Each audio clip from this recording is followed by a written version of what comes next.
சொர்க்கத்திலே அல்லாஹ் ஒரு சில நபர்களுக்கு ஒரு வீட்டை கொடுப்பான். அந்த வீடு எப்படி இருக்கும் ரசூலுல்லாஹ் வர்ணிக்கிறாங்க. சொர்க்கத்தினுடைய வீடு என்ன? இங்க நம்ம எப்படி கட்டுறோம் வீட்டை?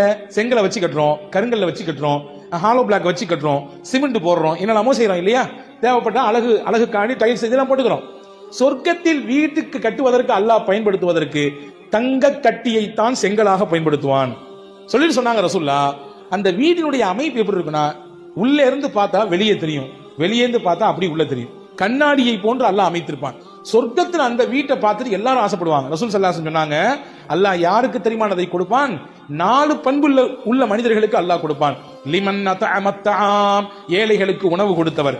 வ அலானல் கலாம், தன்னுடைய பேச்சை ரொம்ப நளினமாக சாஃப்டா பேசக்கூடியவர். ஹார்டான வார்த்தைகளை அவர் பயன்படுத்த மாட்டார், ரொம்ப சாஃப்டாக பேசக்கூடியவர். வ தாபிஇஸ் ஸியாம், நோன்பு வைக்கக்கூடியவர். 4வது சொன்னாங்க வ ஸல்லல் லைல் வன்னாசு நியாம், இரவின் ஓர பகுதியிலே